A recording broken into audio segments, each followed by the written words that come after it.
Programang ito ay hatid sa inyo ng Air 21. Sagot ko, padala mo!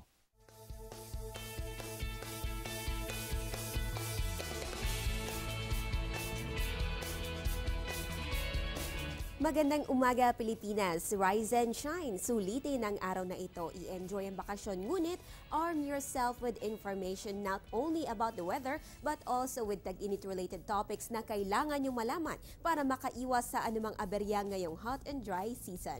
Tumutok lamang sa ating programa mula sa Pag-asa Weather and Flood Forecasting Center kasama ang inyong weather girl April Enerio ngayong Martes, April 14, 2015. Simulan natin ang ating programa sa public service announcement.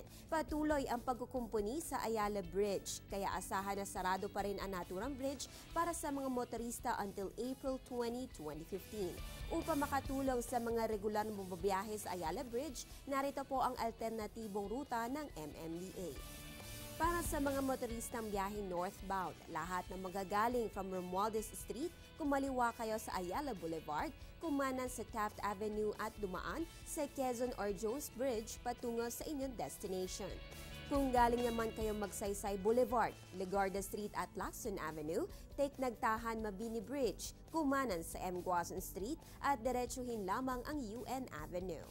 Sa mga biyaheng southbound from Magsaysay Boulevard, Legarda Street and Lacson Avenue, take Nagtahan Mabini Bridge, kumanan sa M. Guason Street at diretsuhin din ang UN Avenue.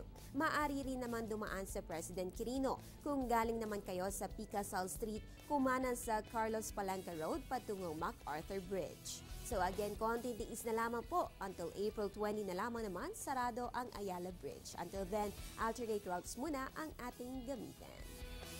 Sa astronomical events ngayong Martes, sisikat po si Haring Araw, 5:43 na umaga at lulubog naman 9 na minuto makalipas ang alas 6 ng gabi.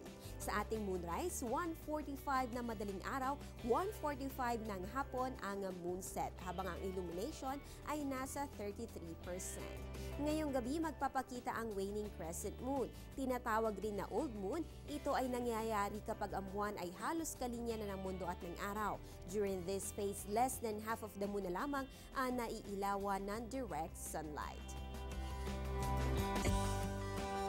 Sa tidal prediction sa Long Manila Bay, courtesy of Namri, ang ating pong high tide ay 0.88 meter, 5:23 ng hapon, habang ang low tide ay may negative 0.04 meter, alaunan ng madaling araw. Mga paunang impormasyon pa lamang yan, marami pa kami hatid makalipas lamang ang ilang paalala.